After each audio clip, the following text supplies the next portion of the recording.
है ना। Good morning all, how are you all. I hope सभी बहुत अच्छे होंगे और चीज़ों को सीख रहे होंगे। आज हमारी टेंस के रिगार्डिंग ये दूसरी क्लास है। पिछली क्लास में हमने टेंस को डिस्कस किया था कि टेंस होते क्या हैं, टेंस के कितने टाइप्स हैं और किस तरह से उनको यूज़ किया जाता है। पिछली क्लास में हमने इंडेफिनेट टेंस को डिस्कस किया था और उसको डिटेल में समझने की कोशिश की थी कि इंडेफिनेट टेंस का यूज़ कहाँ कहाँ पर किया जाता है और कैसे किया जाता है। आज टेंस की अपनी सेकेंड क्लास में एक टेंस की दूसरे टाइप को डिस्कस करेंगे। उससे पहले जो हमारी पिछली क्लास थी प्रेजेंट इंडेफिनेट जो हमने डिस्कस किया था, उसका एक एग्जाम्पल मैं आपके सामने लिख रहा हूँ और उन्हीं चीज़ों को हम साथ में लेकर आगे बढ़ेंगे, उन्हीं चीज़ों को साथ में लेकर आगे चलेंगे। एक एग्जाम्पल मैं आपके सामने लिख रहा हूँ। द एग्जाम्पल मैंने आपके सामने लिखा,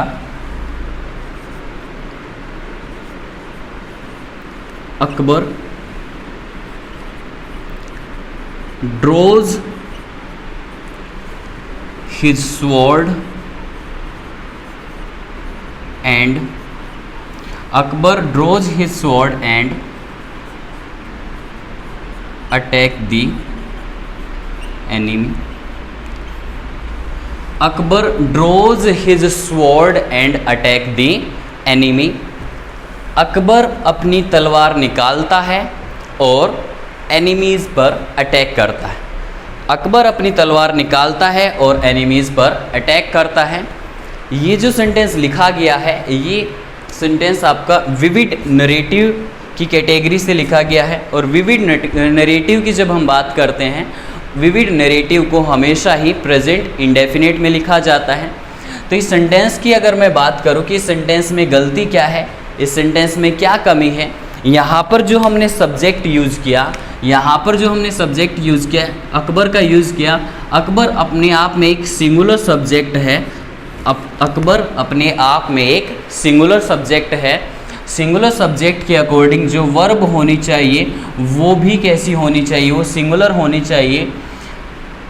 तो यहाँ पर तो हमने जो ड्रोज का यूज़ किया ये तो बिल्कुल सही यूज़ किया गया है, क्योंकि सब्जेक्ट सिंगुलर है तो उसके अकॉर्डिंग ड्रोज आपकी एक सिंगुलर वर्ब है। लेकिन आगे चलकर जब हमने सेंटेंस को रीड किया तो हमने देखा यहाँ पर जो हमने अटैक का यूज़ किया है, अटैक का यूज़ किया है, ये अपने आप में गलत है। और ये गलत क्यों है? क्योंकि यहाँ पर सब्जेक्ट सिंगुलर है लेकिन वर्ब हमने प्लूरल यूज़ की है, ये अपने आप में गलत हो जाएगा। अगर सब्जेक्ट आपका सिंगुलर है तो वर्ब भी आपकी सिंगुलर होनी चाहिए। तो हम यहाँ पर अटैक का यूज़ ना करके किसका यूज़ करेंगे? अटैक्स का यूज़ करेंगे। तो सही सेंटेंस क्या होगा? Akbar draws his sword and attacks the enemy. Akbar draws his sword and attacks the enemy. ऐसा क्यों हुआ? क्योंकि यहाँ पर अकबर जो सब्जेक्ट है वो अपने आप में कैसा सब्जेक्ट है? एक सिंगुलर सब्जेक्ट है। तो सिंगुलर सब्जेक्ट के अकॉर्डिंग आपकी वर्ब भी कैसी रहेगी? सिंगुलर वर्ब का यूज़ किया जाएगा। अब हम बात करेंगे अपने नेक्स्ट टेंस के बारे में, और जो आपका नेक्स्ट टेंस रहेगा प्रेजेंट कॉन्टिन्यूस को हम डिस्कस करेंगे कि प्रेजेंट कॉन्टिन्यूस होता क्या है और किस तरह से प्रेजेंट कॉन्टिन्यूस का यूज़ किया जाता है। प्रेजेंट कॉन्टिन्यूस टेंस और देखते हैं कि what is present continuous tense और कैसे प्रेजेंट कॉन्टिन्यूस टेंस का यूज़ किया जाता है।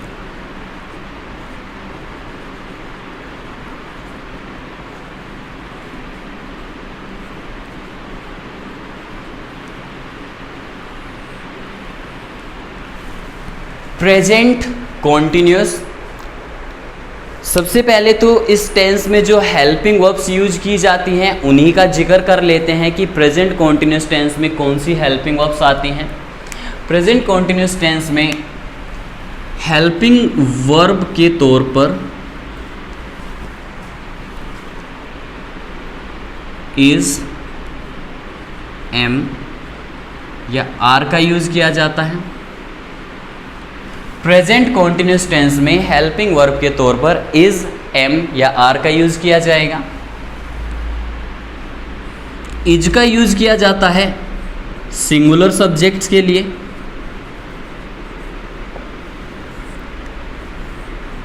इज का यूज़ किया जाता है सिंगुलर सब्जेक्ट्स के लिए। आर का यूज किया जाता है प्लूरल सब्जेक्ट्स के लिए, आर का यूज किया जाएगा प्लूरल सब्जेक्ट्स के लिए, और एम के साथ हम एक सब्जेक्ट आई का यूज करेंगे, एम के साथ हम आई का यूज करेंगे। तो प्रेजेंट कॉन्टिन्यूस टेंस की हेल्पिंग वर्ब क्या होती हैं, इज, एम, और आर का यूज हम वहाँ पर करते हैं। इज का यूज़ करेंगे सिंगुलर सब्जेक्ट्स के लिए, आर का यूज़ करेंगे प्लूरल सब्जेक्ट्स के लिए, और एम के साथ आई का यूज़ करेंगे, या हम ऐसे कह सकते हैं आई के साथ हम एम हेल्पिंग वर्ब का यूज़ करेंगे। इज एम आर के बाद जब हम मेन वर्ब की बात करेंगे, इज एम आर के बाद जब हम मेन वर्ब की बात करेंगे, वहाँ पर हमेशा आपको वर्ब की फर्स्ट फॉर्म के साथ आईएनजी देखने को मिलेगा। वर्ब की फर्स्ट फॉर्म के साथ आईएनजी बताता है कि कोई काम आपका कंटिन्यू फॉर्म में है, ऑनगोइंग फॉर्म में है। वर्ब की फर्स्ट फॉर्म के साथ आईएनजी को हम वर्ब की फोर्थ फॉर्म के नाम से भी जानते हैं, इसी को हम वर्ब की फोर्थ फॉर्म भी कह सकते हैं। हर टेंस की अपनी एक फॉर्मेशन होती है, हर टेंस की अपनी एक फॉर्मेशन होती है, तो उसी तरह से प्रेजेंट कॉन्टिन्यूस टेंस की फॉर्मेशन क्या रहेगी, एक बार फॉर्मेशन का डिस्कशन कर लेते हैं कि प्रेजेंट कॉन्टिन्यूस टेंस में क्या फॉर्मेशन यूज की जाती है, क्योंकि फॉर्मेशन को समझना बहुत ज़रूरी हो जाता है। आने वाले टॉपिक जब हम डिस्कस करेंगे, जब हम वॉइस और नरेशन की बात करेंगे, अगर हमें फॉर्मेशंस अच्छे से पता है, अगर हमें हर टेंस की फॉर्मेशन अच्छे से पता है, तो वॉइस और नरेशन को हम इजीली कर पाएंगे। तो एक बार फॉर्मेशन डिस्कस कर लेते हैं कि प्रेजेंट कॉन्टिन्यूस टेंस में क्या फॉर्मेशन यूज की जाती है।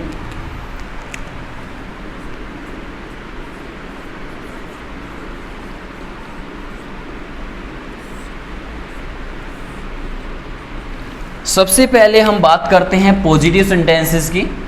सबसे पहले हम बात करते हैं पॉजिटिव सेंटेंसेस की। पॉजिटिव सेंटेंसेस को ही हम सिंपल सेंटेंसेस कह सकते हैं, इन्हीं को हम एफर्मेटिव सेंटेंसेस कह सकते हैं, इन्हीं को हम एफर्मेटिव सेंटेंसेस कह सकते हैं। पॉजिटिव सेंटेंसेस की शुरुआत हमेशा सब्जेक्ट से होगी। सब्जेक्ट कौन होता है, काम को परफॉर्म करने वाला, जो काम को परफॉर्म कर देता है उसको हम सब्जेक्ट कहते हैं। उसके बाद हम हेल्पिंग वर्ब का यूज़ करेंगे, या तो इज होगा, या एम का यूज़ होगा, या आर का यूज़ होगा, ये डिपेंड करता है हमारे सब्जेक्ट के ऊपर। उसके बाद वर्ब की फोर्थ फॉर्म का यूज़ करेंगे, और in the last we have to use object. Object कौन होता है, पिछली क्लास में हमने सीखा था कि सब्जेक्ट को कैसे पहचानेंगे और ऑब्जेक्ट को कैसे पहचानेंगे। ऑब्जेक्ट होता है जो काम को परफॉर्म करता है, जो किसी काम को परफॉर्म करता है उसको हम सब्जेक्ट कौन होता है, जो किसी काम को परफॉर्म करता है, और ऑब्जेक्ट कौन होता है, जो किसी काम को रिसीव करता है।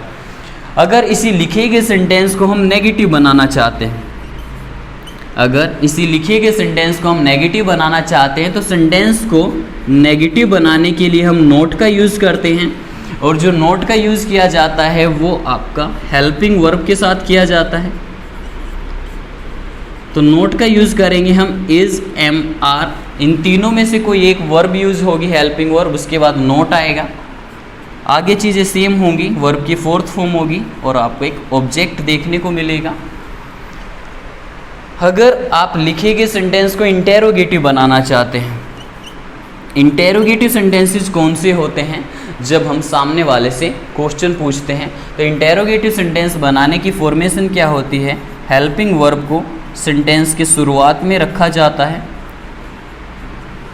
उसके बाद सब्जेक्ट का यूज़ होगा, वर्ब की फोर्थ फॉर्म होगी, और ऑब्जेक्ट आएगा, और in the last we have to use question mark. तो ये प्रेजेंट कॉन्टिन्यूस टेंस की फॉर्मेशन हुई। सबसे पहले हमने पॉजिटिव सेंटेंसेस को देखा, subject, is, am, are, verb की fourth form plus object. Negative sentence बनाना है तो हमने इज, एम, आर के साथ नोट का यूज़ कर दिया, subject, is, am, are plus not, verb की फोर्थ फॉर्म देन ऑब्जेक्ट। अगर लिखे गए सेंटेंस को आप इंटेरोगेटिव बनाना चाहते हैं, तो इंटेरोगेटिव बनाने के लिए हमने हेल्पिंग वर्ब को सब्जेक्ट से पहले रख दिया, और सब्जेक्ट को हेल्पिंग वर्ब के बाद यूज़ कर दिया। इस तरह से ये क्या बन गई, आपकी एक इंटेरोगेटिव सेंटेंस की फॉर्मेशन बनकर तैयार हुई। तो ये तो बात हुई कि प्रेजेंट कॉन्टिन्यूस टेंस की हेल्पिंग वर्ब्स क्या होती हैं और प्रेजेंट कॉन्टिन्यूस टेंस की फॉर्मेशन क्या होती है। अब बात करते हैं कि इस तरह की हेल्पिंग वर्ब्स या इस तरह की फॉर्मेशंस का यूज़ कहाँ पर किया जाएगा, किस तरह के सेंटेंसेस में इस तरह की फॉर्मेशन यूज होगी। तो प्रेजेंट कॉन्टिन्यूस टेंस इसके नाम से ही पता चलता है। कॉन्टिन्यूस मतलब जब हम किसी काम की कंटिन्यूटी को दिखाते हैं, जब कोई काम आपका बोलते टाइम हो रहा है, when any action is going on while speaking, जब आपने बोला कि ये काम हो रहा है तो उसी दौरान वो काम आपका चल रहा है, प्रोग्रेस में है, कंटिन्यू फॉर्म में है, वहाँ पर हम यूज़ करेंगे कॉन्टिन्यूस टेंस का। और बात करें हम प्रेजेंट की, तो प्रेजेंट बात करता है आपके हाल फिलहाल की बात करता है प्रेजेंट। तो जब भी कोई काम प्रेजेंट में कंटिन्यू है, जब भी कोई काम प्रेजेंट में ऑन गोइंग है, चल रहा है, हैपनिंग है, तब हम यूज़ करेंगे प्रेजेंट कॉन्टिन्यूस टेंस को। उस काम को हमने शुरू तो कर दिया है, उस काम को हमने शुरू तो कर दिया है, लेकिन वो काम अभी कंप्लीट नहीं हुआ है, वो काम अभी चल ही रहा है, ऑन गोइंग है, तो वहाँ पर हम यूज़ करेंगे प्रेजेंट कॉन्टिन्यूस। अब प्रॉब्लम कहाँ आती है कि कुछ काम तो ऐसे होते हैं कि भाई हमें होते हुए दिखाई दे जाते हैं कि ये काम चल रहा है, लेकिन कुछ काम ऐसे होते हैं जो हो तो रहे होते हैं, जो चल तो रहे होते हैं, लेकिन हम उनको देख नहीं सकते हैं, हम उनको देख नहीं पाते हैं, लेकिन हम तब भी हम प्रेजेंट कॉन्टिन्यूस टेंस का ही यूज़ करेंगे। जैसे मैंने कहा कि भाई हवा चल रही है, मैंने कहा कि हवा चल रही है, हवा चल तो रही है लेकिन हम उसको देख तो नहीं सकते, लेकिन हम फील कर सकते हैं कि हवा चल रही है, हवा चल रही है, पॉपुलेशन इंक्रीज हो रही है। मैंने कहा कि भाई इंडिया की जो पॉपुलेशन है वो इंक्रीज हो रही है। क्या आप पॉपुलेशन को इंक्रीज होता देख सकते हैं? बिल्कुल नहीं देख सकते, लेकिन इंक्रीज तो हो रही है। तो चाहे आप किसी काम को होता हुआ देख सकते हैं, चाहे आप उस काम को चलता हुआ देख सकते हैं या नहीं देख सकते हैं, अगर वो काम कंटिन्यू फॉर्म में है, अगर वो काम ऑनगोइंग है, हैपनिंग है, चल रहा है, तब हम यूज़ करेंगे प्रेजेंट कॉन्टिन्यूस टेंस का। जैसे अगर आपने भारत के मैप को देखा हो, अगर हम बात करें साउथ की, तो साउथ में आपको कुछ इस तरह की चीज़ें देखने को मिलती हैं। और ये क्या है? ये आपके कोस्टल एरियाज़ हैं। कोस्टल एरियाज़ कौन से होते हैं? वे एरियाज़ जो आपके समुद्र से मिले हुए होते हैं, उनको हम कोस्टल एरियाज़ कहते हैं। अब जो कोस्टल एरियाज़ की बात करें, जैसे जैसे समुद्र में पानी का लेवल इंक्रीज हो रहा है, तो धीरे धीरे जो कोस्टल एरियाज़ हैं, धीरे धीरे जो आपके कोस्टल एरियाज़ हैं वे क्या डूबते जा रहे हैं। जो आपके कोस्टल एरियाज़ हैं वे आपके डूबते जा रहे हैं, सिकुड़ते जा रहे हैं। तो कोस्टल एरियाज़ को आप ऐसे देख नहीं सकते कि भाई अचानक से ही कोई कोस्टल एरिया डूब गया, ये धीरे धीरे ऐसा होता जा रहा है। तो हम वहाँ पर क्या यूज़ करेंगे? प्रेजेंट कॉन्टिन्यूस टेंस का यूज़ करेंगे। The coastal areas are getting submerged, the coastal areas are getting submerged. तो जब भी आप किसी काम को ऑनगोइंग फॉर्म में दिखाना चाहते हैं, जब आप दिखाना चाहते हैं कि कोई काम आपका चल रहा है, हो रहा है, गोइंग ऑन है, तब हम यूज़ करेंगे प्रेजेंट कॉन्टिन्यूस। एक सेंटेंस के थ्रू समझने की कोशिश करते हैं, एक सेंटेंस के थ्रू प्रेजेंट कॉन्टिन्यूस को समझने की कोशिश करते हैं। सेंटेंस मैंने आपके सामने लिखा, मैंने लिखा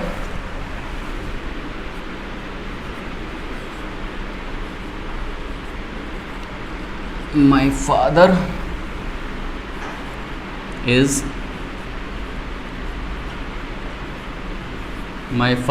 working in a bank and my brother is working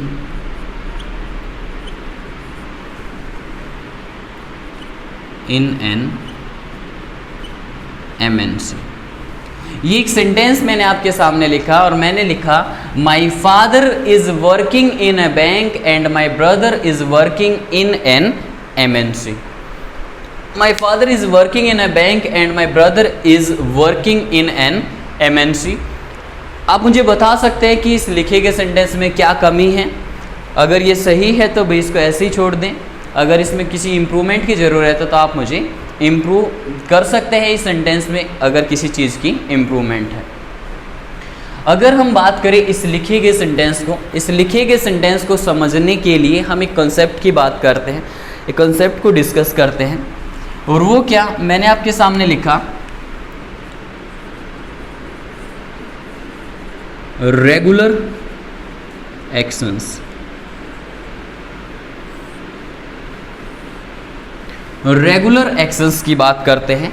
regular actions को हमने प्रेजेंट इंडेफिनिट टेंस में डिस्कस किया था कि जब भी कोई काम रेगुलर बेस पर होता है वहाँ पर हम प्रेजेंट इंडेफिनिट टेंस का यूज़ करेंगे। इसी रेगुलर एक्शंस को समझने की कोशिश करते हैं कि रेगुलर एक्शंस होते क्या हैं। जबकि रेगुलर एक्शंस होते हैं दो तरह के होते हैं। अगर मैं आपसे पूछूं कि स्टूडेंट लाइफ में हाल फिलहाल में अगर किसी क्वेश्चन का रिप्लाई करना मुश्किल हो जाता है भाई, जिसको सुनकर स्टूडेंट घबरा जाते हैं कि इसका क्या रिप्लाई करें, तो भी वो क्या क्वेश्चन हो सकता है, मतलब ऐसा क्या पूछ लिया जाता है कि जिसको सुनकर स्टूडेंट घबराहट में आ जाते हैं कि अब इसका क्या रिप्लाई करें। तो आप मुझे बताएंगे कि ऐसा क्या क्वेश्चन हो सकता है।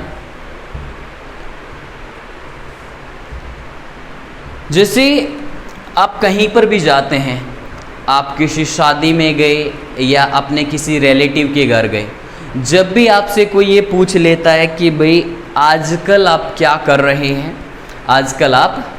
रहे हैं, तो ऐसा सुनते ही भी हमारे चेहरे के होश उड़ जाते हैं, क्योंकि हम कुछ भी नहीं कर रहे हैं, वही पहले की तरह अब भी हम तैयारी कर रहे हैं। किसी अंकल ने आपसे पूछा भाई क्या कर रहे हैं आप, तो आपने कहा कि अंकल मैं SSC की तैयारी कर रहा हूँ या किसी गवर्नमेंट जॉब्स के लिए तैयारी कर रहा हूँ। तो ऐसा नहीं है कि आप उस अंकल के सामने खड़े होकर SSC की तैयारी कर रहे हैं, आपने हाथ में बुक ली है और आप वहाँ पर पढ़ाई कर रहे हैं, लेकिन आपने कहा कि मैं SSC की तैयारी कर रहा हूँ। तो आपका SSC की तैयारी करना क्या है, एक रेगुलर एक्शन है। SSC की तैयारी करना क्या है, आपका एक रेगुलर एक्शन है जो आप थोड़े समय के लिए कंटिन्यू करेंगे। तो जो रेगुलर एक्शंस हैं आपके दो तरह के हुए, रेगुलर एक्शंस आपके दो तरह के होते हैं। एक होता है आपका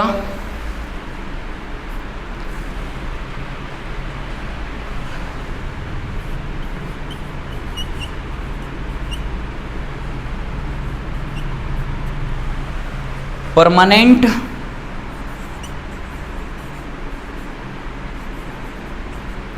रेगुलर एक्शन,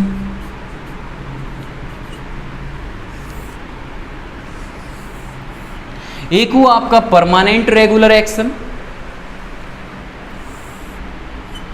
दूसरा हुआ आपका टेम्परेरी रेगुलर एक्शन।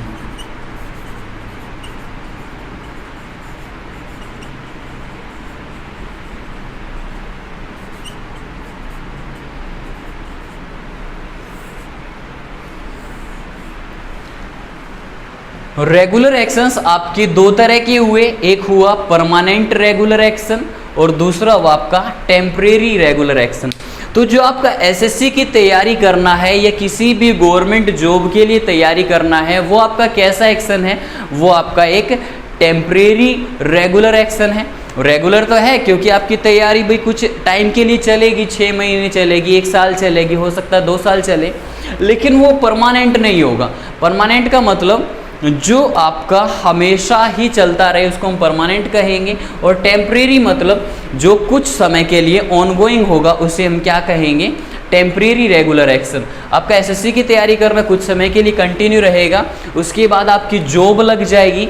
जब आप जॉब करना शुरू कर देंगे तो जॉब करना क्या हुआ, आपका एक परमानेंट रेगुलर एक्शन होगा।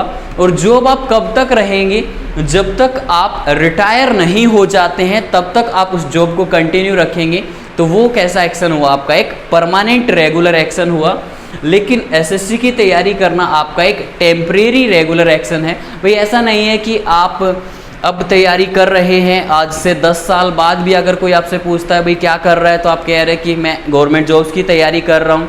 उसके बाद आपकी शादी हो गई है और आपके छोटे छोटे प्यारे प्यारे बच्चे भी हो गए हैं, वे बच्चों को गोद में लेकर आप घूम रहे हैं और कह रहे बेटा बैठो, पापा नाउन सीखने जा रहे हैं, पापा प्रोनाउन सीखेंगे। तो ऐसा नहीं है, किसी भी चीज़ की तैयारी करना क्या होता है, आपका एक रेगुलर एक्शंस जरूर होता है, लेकिन वो टेम्परेरी रेगुलर एक्शन होता है। और जब हम बात करेंगे टेम्परेरी रेगुलर एक्शन की, तो टेम्परेरी रेगुलर एक्शन को हम कॉन्टिन्यूस टेंस में रखेंगे, टेम्परेरी रेगुलर एक्शन को हम कॉन्टिन्यूस टेंस में रखेंगे, और परमानेंट रेगुलर एक्शन को हम इंडेफिनेट टेंस में यूज़ करेंगे। परमानेंट रेगुलर एक्शन को हम इंडेफिनेट टेंस में यूज़ करेंगे। तो यहाँ पर अगर मैं बात करूँ इस सेंटेंस की, इस लिखे गए सेंटेंस की, my father is working in a bank, मेरे पापा एक बैंक में काम कर रहे हैं, नहीं, मेरे पापा एक बैंक में काम करते हैं, क्योंकि वो इनका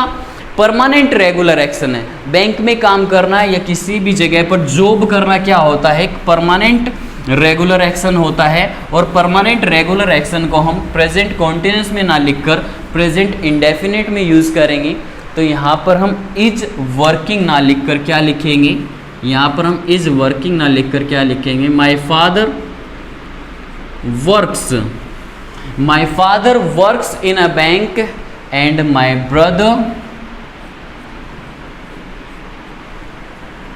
brother works in an MNC. My father works in a bank and my brother works in an MNC। तब जाकर ये सही सेंटेंस होगा, क्योंकि ये उनके काम को करने को बताता है।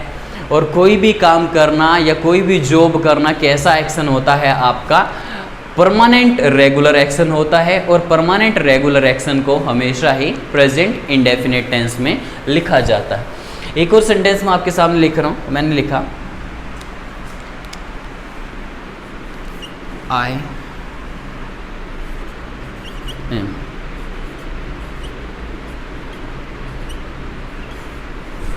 I am writing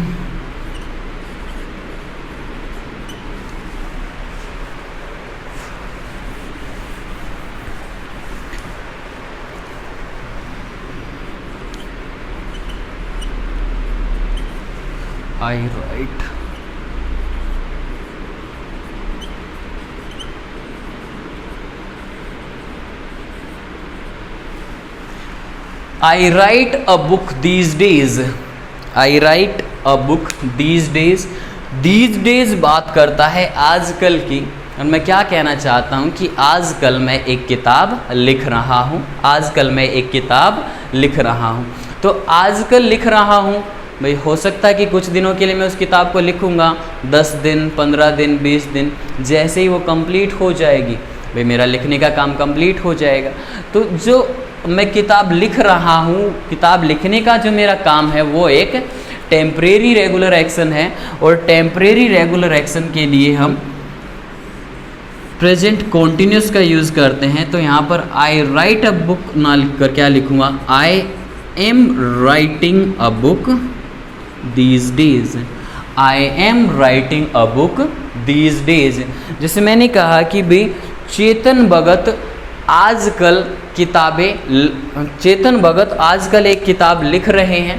जो चेतन भगत है वो आजकल एक किताब लिख रहे हैं, भाई जैसे ही वो किताब कंप्लीट हो जाएंगी उसके बाद वो एक दूसरी किताब लिखना शुरू कर देंगे। तो उनका किताबें लिखना तो एक परमानेंट रेगुलर एक्शन है, लेकिन आजकल वो एक किताब लिख रहे हैं, वो कैसा काम है उनका, एक टेम्परेरी रेगुलर एक्शन है।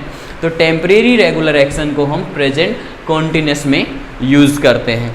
जैसे मैंने कहा कि संजय लीला बंसाली, संजय लीला बंसाली कौन है, वो मूवीज़ बनाते हैं, वो एक डायरेक्टर हैं। तो संजय लीला बंसाली आजकल एक मूवी बना रहे हैं।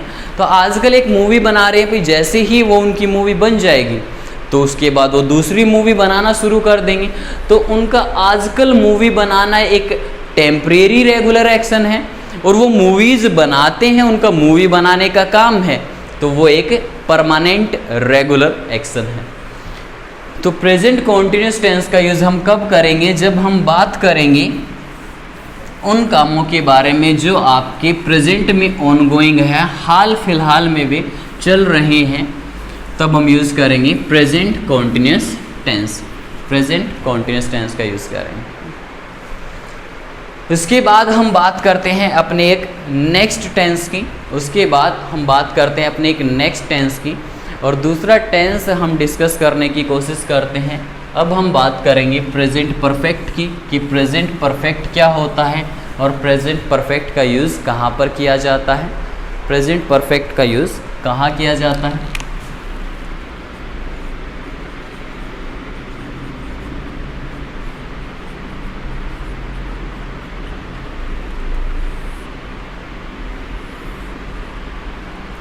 प्रेजेंट परफेक्ट, तो सबसे पहले तो अगर हम बात करें तो प्रेजेंट परफेक्ट टेंस की हेल्पिंग वर्ब की बात कर लेते हैं। प्रेजेंट परफेक्ट टेंस में कौन सी हेल्पिंग वर्ब्स यूज़ की जाती हैं?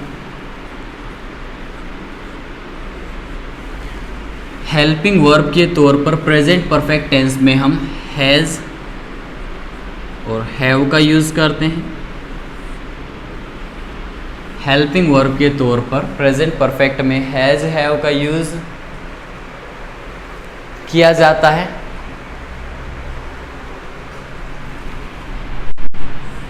हैज़ का यूज़ करेंगे हम सिंगुलर सब्जेक्ट के लिए।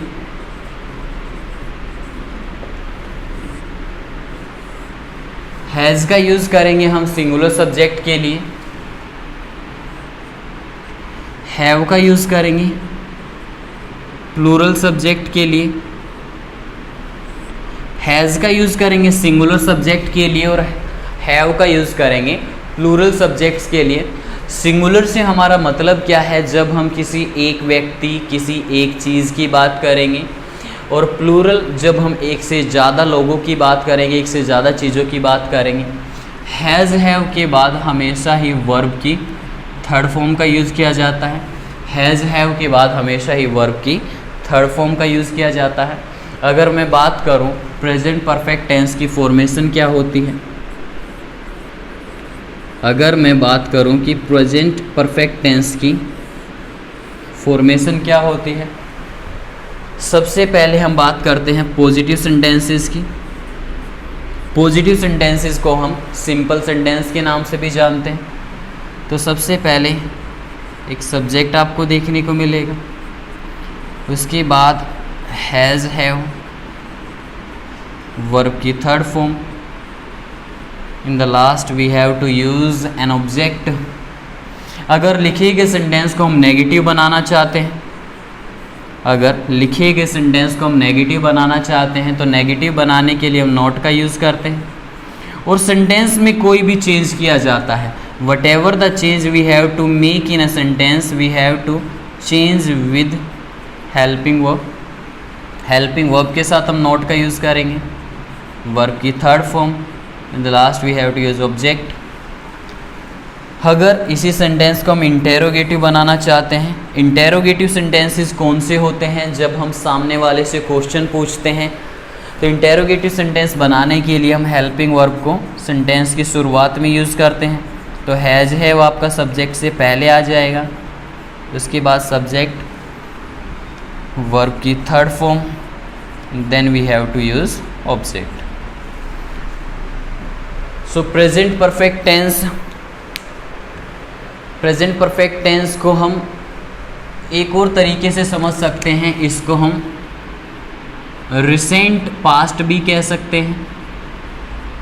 Recent past in the sense कि कोई काम आपका अभी अभी हुआ है, हाल फिलहाल में कोई काम कंप्लीट हुआ है।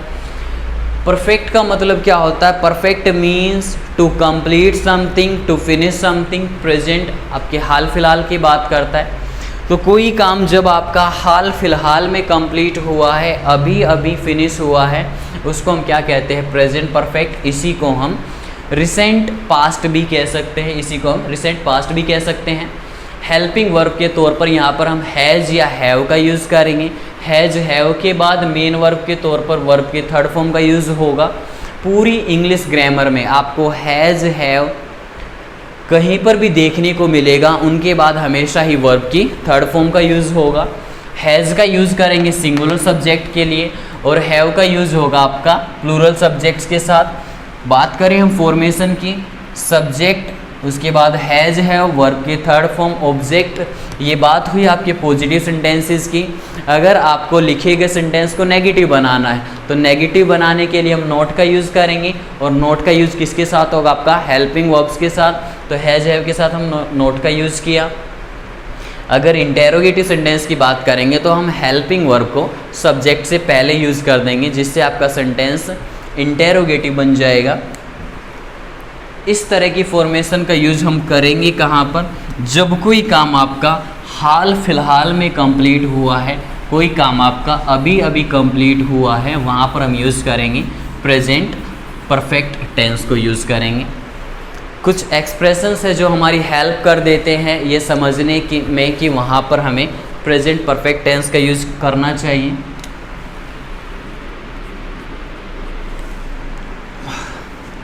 मैंने लिखा जस्ट, एक एक्सप्रेशन जस्ट हुआ,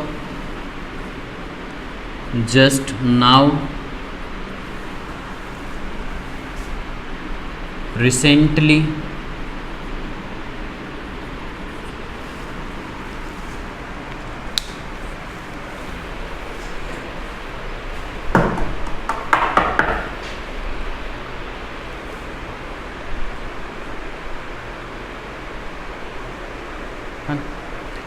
ये कुछ एक्सप्रेशंस हैं जो हमारी हेल्प कर देते हैं इसको समझने में कि इनके साथ आने वाला जो टेंस होगा वो कौन सा होगा? प्रेजेंट परफेक्ट होगा। एक एक्सप्रेशन हमें मिला just, just now, recently, lately, once, twice, once, twice, thrice, this is the first time, this is the first time, this is the second time, this is the third time,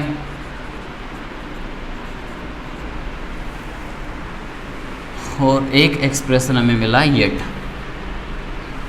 ये कुछ expressions हैं जो हमें समझने में help करते हैं कि इन लिखी गई एक्सप्रेशंस के साथ प्रेजेंट परफेक्ट टेंस का यूज किया जाना चाहिए।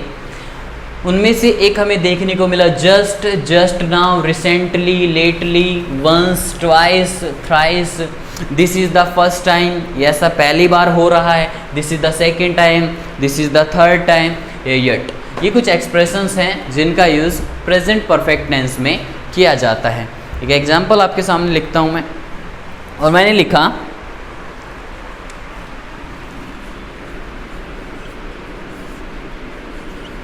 My friend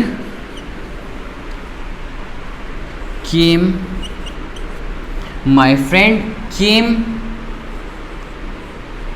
from Mumbai, my friend came from Mumbai lately. मैंने एक सेंटेंस आपके सामने लिखा my friend came from Mumbai.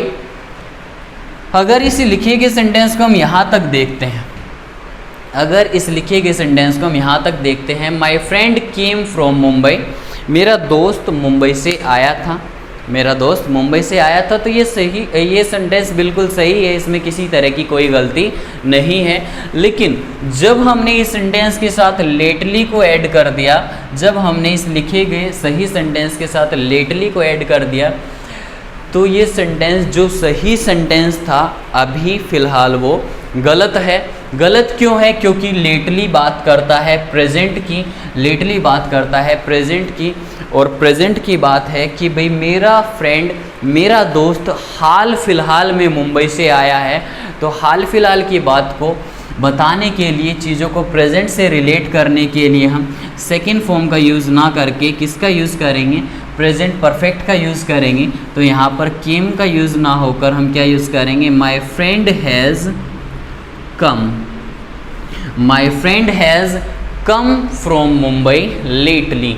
My friend has come from Mumbai lately. इस लेटली वर्ड ने क्या किया, इस लेटली वर्ड ने चीज़ों को प्रेजेंट से रिलेट कर दिया, और जब हम चीज़ों को प्रेजेंट से रिलेट कर देंगे वहाँ पर हम यूज़ करेंगे प्रेजेंट परफेक्ट टेंस का यूज़ करेंगे। एक दूसरा सेंटेंस मैंने आपके सामने लिखा, मैंने कहा आई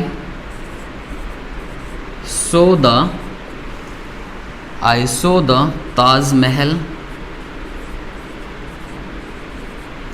आई सो द ताजमहल।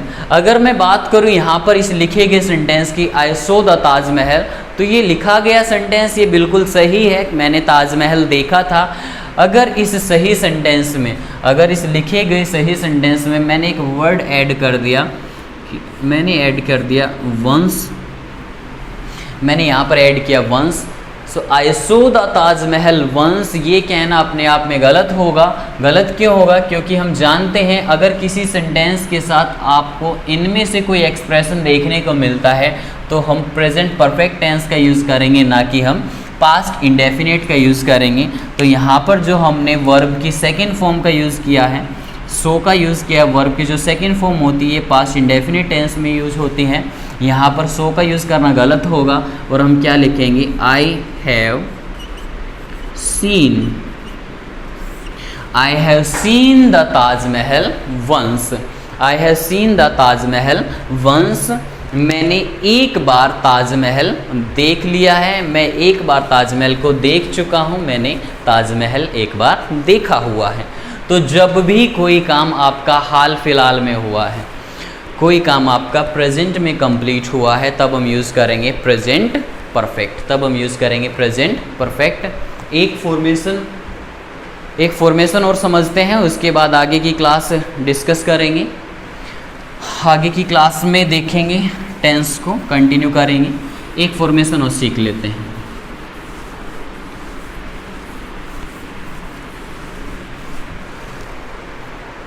मैंने लिखा आपके सामने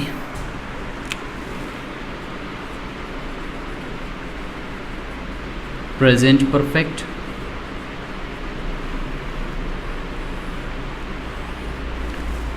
present perfect,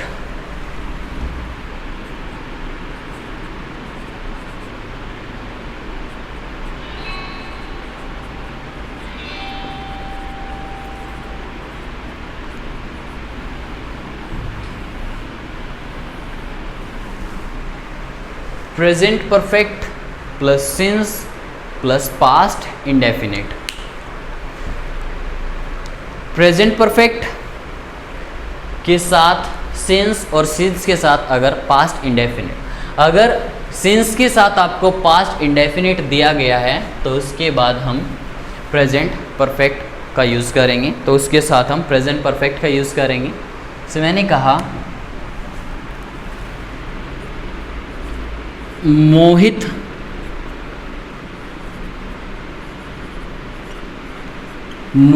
did not eat anything.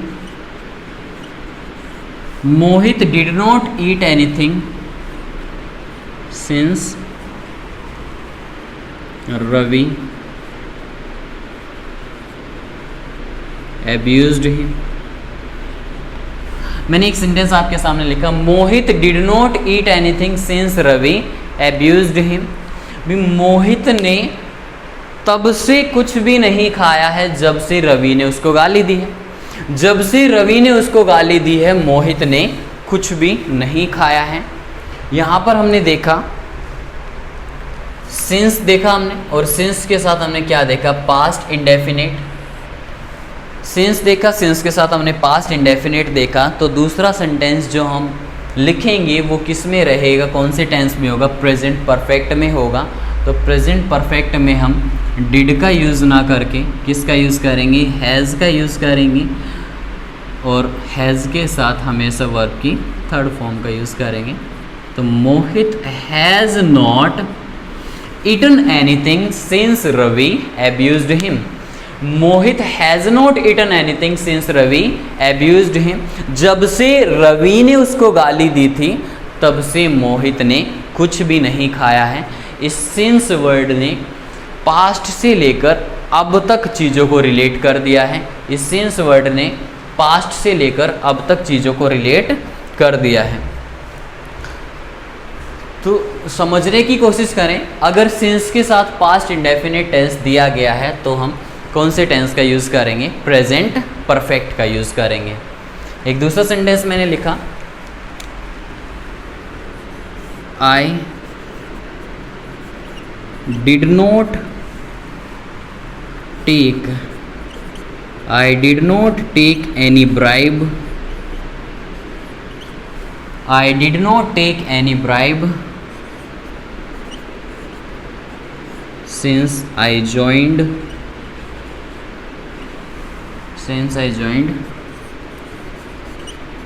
Delhi police. I did not take any bribe since I joined Delhi police. जब से मैंने दिल्ली पुलिस को ज्वाइन किया है, जब से मैंने दिल्ली पुलिस को ज्वाइन किया था, मैंने कोई रिश्वत नहीं ली है। हमने यहाँ पर देखा सिंस, और सिंस के साथ हमने पास्ट इंडेफिनिट को देखा। पास्ट इंडेफिनिट हालांकि हमने सीखा नहीं है, लेकिन थोड़ा सा समझने की कोशिश करें कि पास्ट इंडेफिनिट कौन सा टेंस होता है जहाँ पर वर्ब की सेकंड फॉर्म का यूज़ किया जाता है। वो कौन सा टेंस होता है? पास्ट इंडेफिनिट, जो पास्ट के बारे में बात करता है। Since I joined Delhi police, जब से मैंने दिल्ली पुलिस को ज्वाइन किया है तब से मैंने कोई भी रिश्वत नहीं ली है। मान के चलो भाई, कोई इंसान है, उसने 2015 में दिल्ली पुलिस को ज्वाइन किया था। कोई एक पर्सन है, उसने दिल्ली पुलिस को 2015 में ज्वाइन किया था, और वो क्या कहना चाहता है कि जब से मैंने दिल्ली पुलिस को ज्वाइन किया था, मतलब 2015 से लेकर अब तक, प्रेजेंट तक उसने कोई ब्राइब नहीं ली है, कोई रिश्वत नहीं ली है। तो पास्ट से लेकर अगर चीज़ों को प्रेजेंट तक रिलेट कर दिया गया है तो वहाँ पर हम पास्ट इंडेफिनिट का यूज़ ना करके कौन से टेंस का यूज़ करेंगे? प्रेजेंट परफेक्ट का यूज़ करेंगे। सो यहाँ पर क्या कहना सही होगा? I have not taken, I have not taken any bribe since I joined Delhi Police. जब से मैंने दिल्ली पुलिस को ज्वाइन किया था, मैंने कोई भी रिश्वत नहीं ली है। एक सेंटेंस और देखते हैं, फिर उसके बाद निकलते हैं भाई, क्लास को बाइंड अप करते हैं, क्लास को कंप्लीट करते हैं।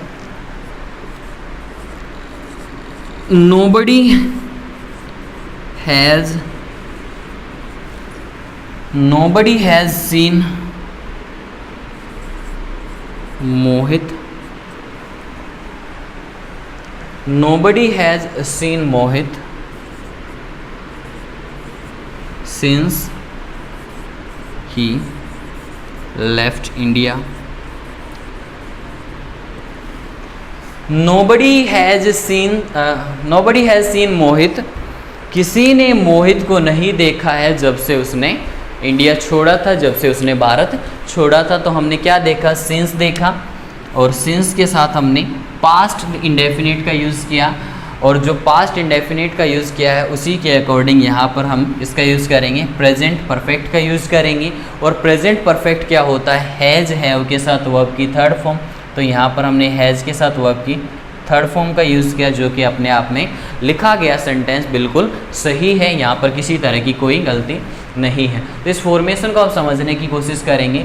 अगर लिखे गए सेंटेंस में आपको सिंस के साथ पास्ट इंडेफिनिट देखने को मिलता है तो दूसरा सेंटेंस आपका प्रेजेंट परफेक्ट में लिखा जाएगा, दूसरा सेंटेंस आपका प्रेजेंट परफेक्ट में रखा जाएगा।